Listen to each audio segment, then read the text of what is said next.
In this lecture video, I'm going to be looking at the ethical implications of the skepticism of the Zhuangzi. So, first, just as an implication again of the skepticism, right? We would want to question how we can know whether the way we do something is right and someone else's way of doing something is wrong, right? And we've already established that there is no objective perspective, which already then that's a kind of contradiction, that humans would have access to. Now, in the Zhuangzi, we find this quote where he says, "If right were ultimately right, its differentiation from not right would require no debate." Right? This idea that if there was something that was kind of sewn into the fabric of the universe that has this distinction of being morally right, it wouldn't require debate, because it would be such that human beings, when they have knowledge of it, they would no longer, of course, be interested in non-right things. So there would be no more debate anymore if there were such a thing as ultimate rightness. And again, Zhuangzi says, "To understand what is to be done by the human, that would be to use what your understanding understands to nurture what your understanding does not understand. You could then live out all your natural years without being cut down halfway. And that would indeed be the richest sort of knowledge. However, there's a problem here. For our understanding can be in the right only by virtue of a relation of dependence on something, and what it depends on is always peculiarly unfixed. So how could I know whether what I call the heavenly is not really the human? How could I know whether what I call the human is not really the heavenly? Let us say instead, then, that there can be genuine knowledge only when there is such a thing as a genuine human being. And of course, there is no genuine human being." So this would mean, right, the ethics of Hinduism as articulated in the Bhagavad Gita, that's just one perspective of doing things. The ethics of Buddhism and the focus on suffering altruistically, that's another perspective of doing things. And perhaps the virtue ethics of the Confucians, that's even a different way, another different way of doing things. And no one way of doing those things is more right than any other, right? So what we should do is see the equanimity of all things, how there is no differences between those different ethical theories. And this should unburden us, where we don't have to argue about them. We just accept them when they're practiced in one place, and accept the different practices when we go to another place. But we don't hold on to this kind of dogmatic position of defending one conception of morality no matter what. What one should do when they see the equanimity of all things is defer to the natural course, or the Tao, right, the way of things, since there is no knowledge of the rightness of one course, or one Tao, or way over another. So one should accept, right, the differences that exist among human beings. One should not try to defend one over the other. One should refrain from philosophical dogmatism. Hence, Zhuangzi says, all things are neither formed nor destroyed, for these two also open into each other, right? Again, the mutual dependency of opposites. These two also open into each other, connecting to form a oneness. It is only someone who really gets all the way through them that can see how the two sides open into each other to form a oneness.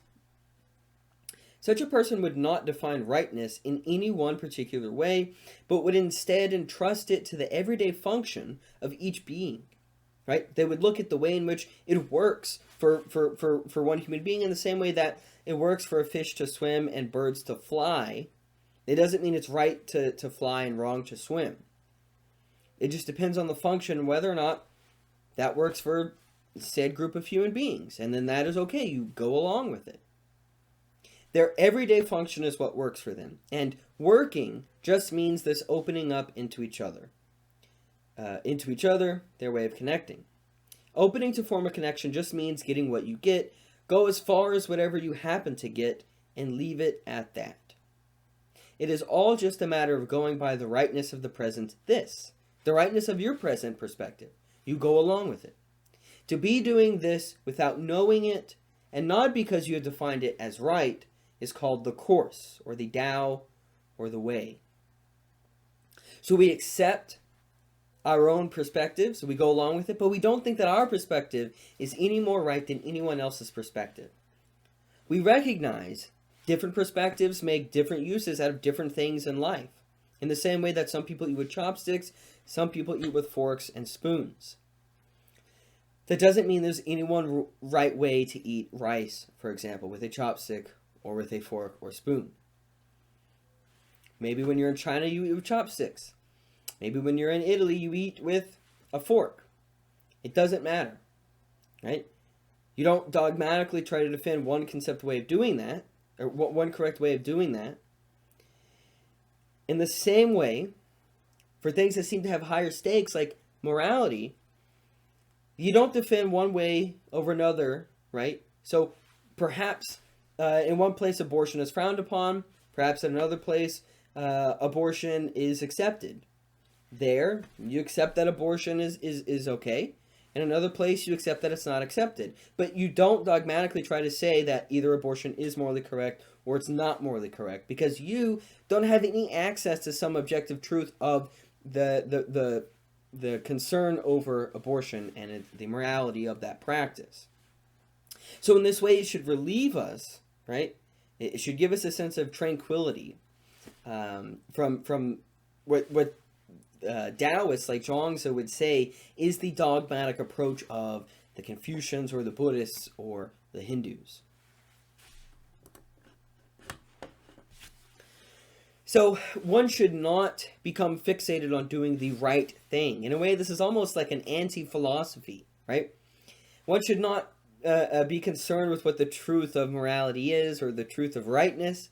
Instead, one should focus on emptiness, because emptiness is the fasting of the mind, not becoming fixated on doing one correct thing over another.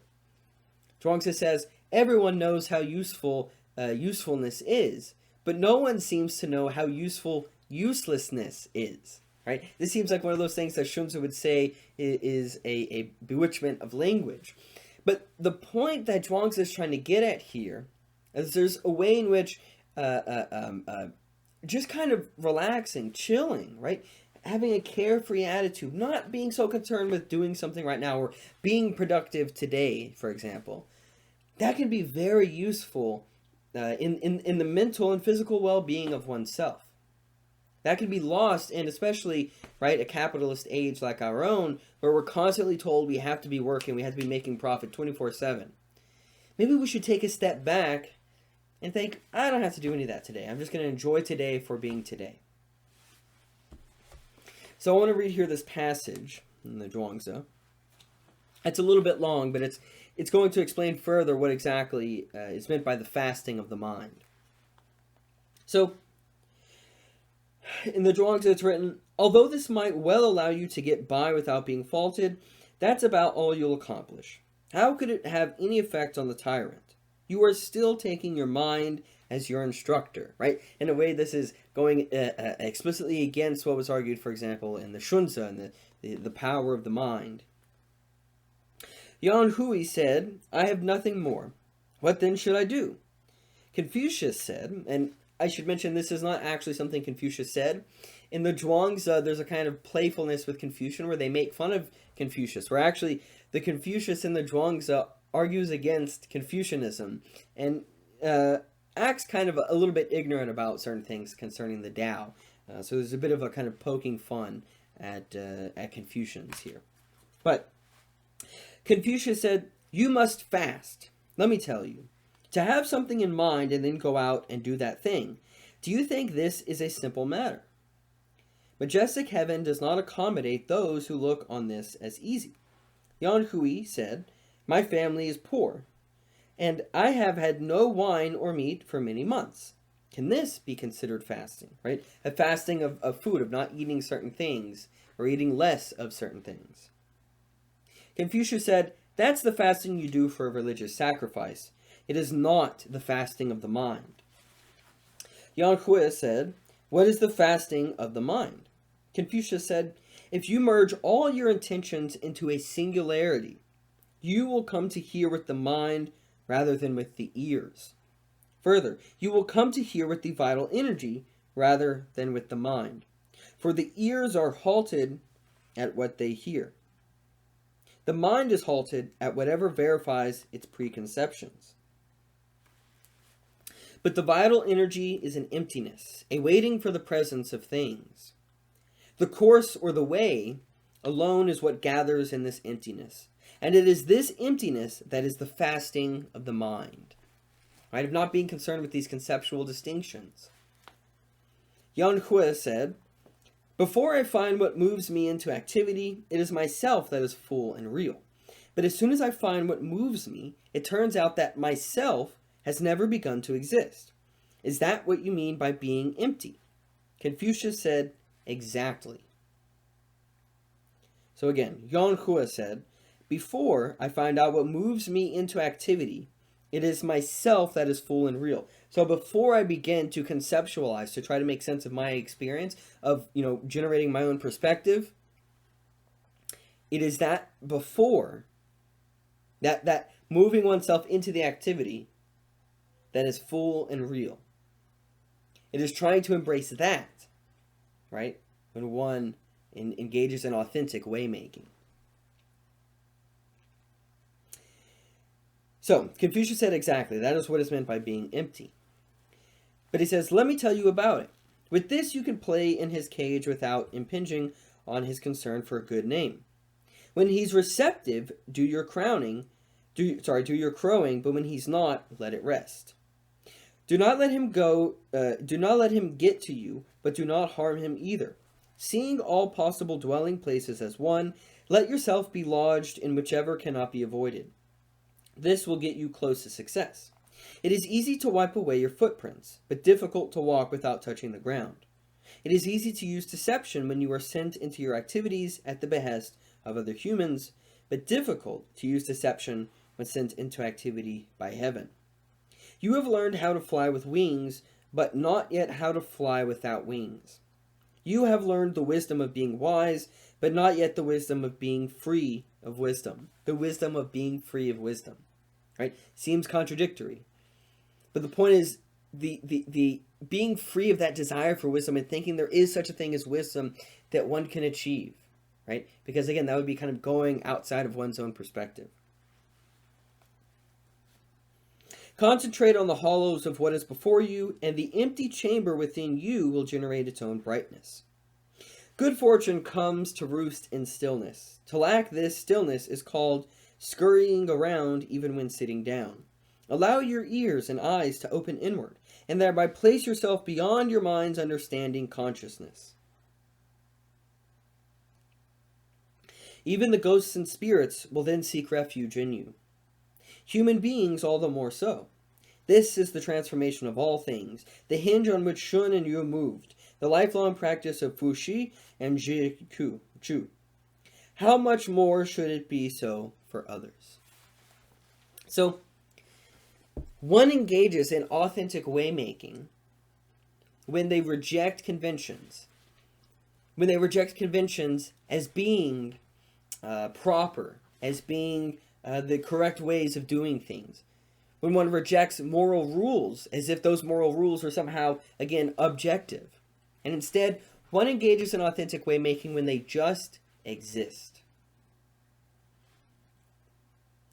There's this further passage later on in the Zhuangzi where they pick back up on this. And Yan Hui said, "I am making progress." Confucius said, "What do you mean?" Yan Hui said, "I have forgotten humanity and responsibility." Confucius said, "That's good, but you're still not there." Another day he came against and said, "I am making progress." "What do you mean?" "I have forgotten ritual and music," Yan Hui said. Confucius said, "That's good, but you're still not there." He returned another day and said yet again, "I am making progress." "What do you mean?" Yan Hui said, "I just sit and forget."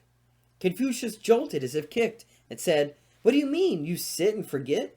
Yan Hui said, It's a dropping away of my limbs and torso, a chasing off of my sensory acuity, which disperses my physical form and ousts my understanding until I am the same as the transforming openness. This is what I call just sitting and forgetting. This is the fasting of the mind.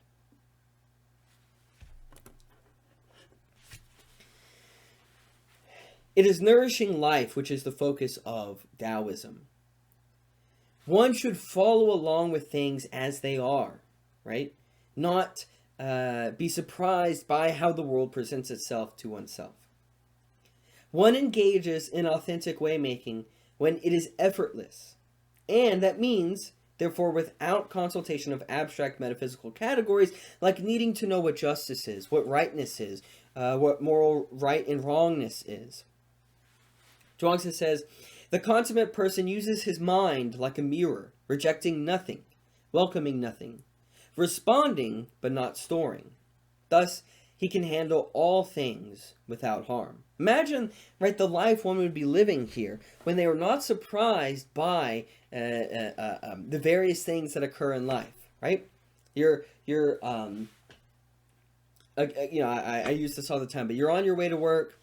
You end up getting stuck in traffic, so you're late. Well, you're not surprised because such is life, right?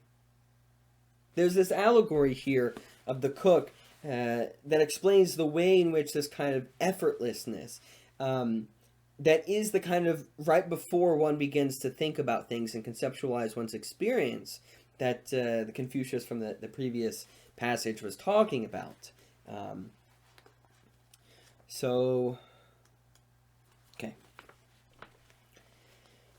So the cook was carving up an ox for King Hua of Long. Wherever his hand smacked it, wherever his shoulder leaned into it, wherever his foot braced it, wherever his knee pressed it, the thwacking tones of flesh falling from bone would echo. The knife would whiz through with its resonant thwing, each stroke ringing out the perfect note, attuned to the dance of the mulberry grove, or the Jingshao chorus of the ancient sage kings. The king said, "Ah, it is wonderful that skill can reach such heights." The cook put down his knife and said, "What I love is the course, or the Tao, the way. Something that advances beyond mere skill. When I first started cutting up oxen, all I looked at for 3 years was oxen, and yet still I was unable to see all there was to see in an ox. But now I encounter it with the spirit rather than scrutinizing it with the eyes. My understanding consciousness, beholden to its specific purposes, comes to a halt, and thus the promptings of the spirit begin to flow. I depend on heaven's unwrought perforations and strike the larger gaps, following along with the broader hollows. I go by how they already are." Right? So when he begins to cut up the ox, he strikes where there are gaps in the joints, such that he engages with the ox as it is presented to him, and he does not desire anything different. He does not expect anything different. I go by how they already are, playing them as they lay. So my knife has never had to cut through the knotted nodes where the warp hits the weave, much less the gnarled joints of bone. A good cook changes his blade once a year. He slices. An ordinary cook changes his blade once a month. He hacks. I have been using this same blade for 19 years, cutting up thousands of oxen, and yet it is still as sharp as the day it came off the whetstone.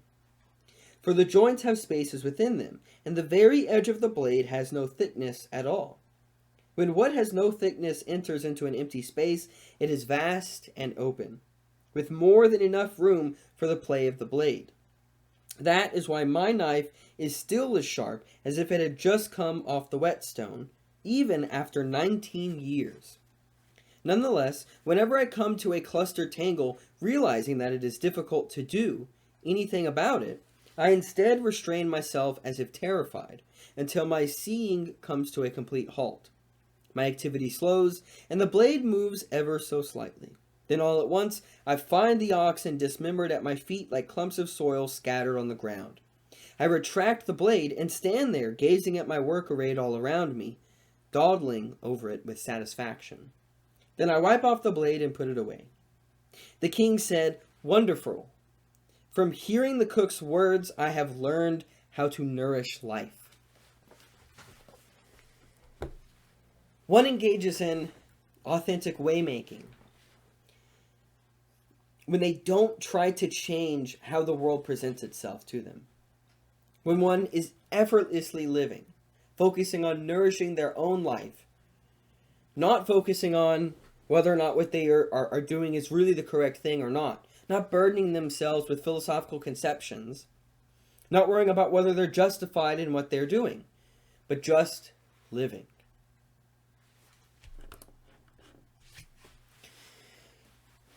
So here, right, I mean, the main opponent of the Daoists here in the Tao Te Ching especially is Confucian morality and the kind of rigid structure and the focus on duty that Confucianism argues for.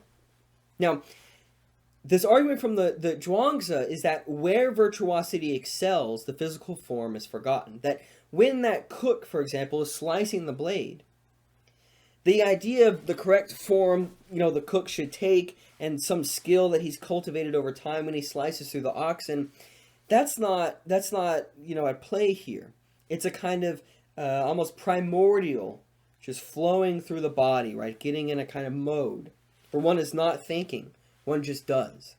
And when one does that, when one, for example, is virtuous in cutting up oxen as that cook in that story is, then this idea of themselves as a physical person carrying out a specific duty and what the proper way to carry out that duty is, that is forgotten, right? Because, again, they've been engaging in the fasting of the mind.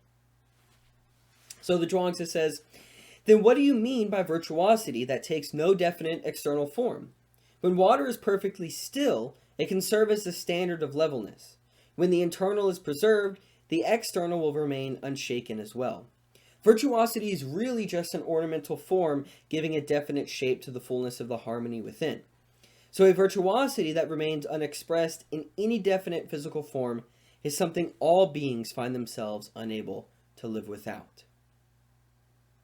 Now, there's one way in particular that is well articulated in Confucianism, which is the focus on the proper way to mourn the dead, right? And the rituals, these elaborate, long-lasting, rituals that extend over months to years to mourn the dead. And there's this passage where someone is not, carrying out the proper ritual to mourn the dead. So the Zhuangzi says, when Lao Dan died, Qin Shi went to mourn for him, but after wailing thrice, he immediately departed. His disciple asked, "Weren't you a friend of the master's?" "Yes," he said. "Then is this the proper way for you to mourn him?" Right? All that Qin Shi did was mourn for him after crying 3 times loudly, right? And then left. Now, of course, that was not, according to Confucian tradition and ritual, right? That was not enough time to mourn for someone that was a supposed friend. So, right, his disciples asking him this. So his disciple asked, then is this the proper way for you to mourn him? To just wail 3 times and leave, right? And what the disciple wants to know is, what is the right thing that I should do, right? That's what the disciple wants to know. There must be some proper way to mourn a friend. And perhaps the master then, Qin Shi, did it correctly. But Qin Shi says, after the disciple asks, is that the proper way for you to mourn for your friend? Qin Shi says, indeed it is. At first I thought it would be his kind of people there, but then I saw that this was not the case. When I went in there to mourn, I saw the elders among them weeping as if for their sons, and the young among them weeping as if for their mothers. With such as these gathered there, I too would no doubt have proceeded to utter some unsought-for words, and weep some unsought-for tears.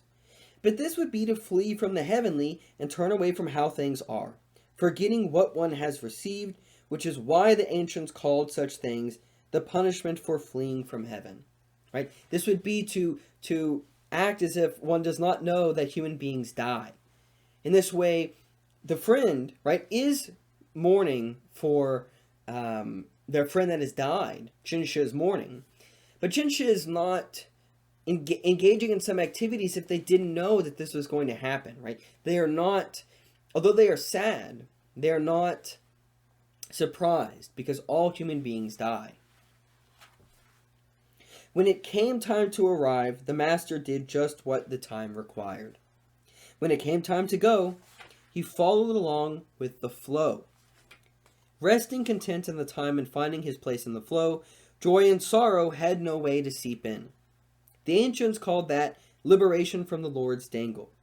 The finger can indicate only the doings of the firewood. But meanwhile, the fire has moved on. Its ending is unknown. If we cannot know a perspective outside of our own, if we cannot know what objective truth is, then how do we know we really should mourn as if it's a terrible thing that someone has died? How do we not know they go into another kind of existence, perhaps one that is better? We don't really know, right? So it is not wrong to only weep 3 times and then leave when someone has died, a friend has died. Likewise, it's not wrong to weep for 3 years. There is no correct way to mourn someone who has died. But we also shouldn't think that we should chastise other people because they behave differently when confronted with death, right? And this is something that the Zhuangzi was arguing. The Confucians, they tried to impress on human beings some artificial conception of the morality of mourning the dead. Some artificial conception of the way. But there is no conception of the way that is rigid like this, because the way is a process of becoming. It is never ending. So one should cast aside, right, these conventions of society, and it is only by casting aside these conventions of society that one can engage in the fasting of the mind, and one can engage in authentic way making by just living in the moment.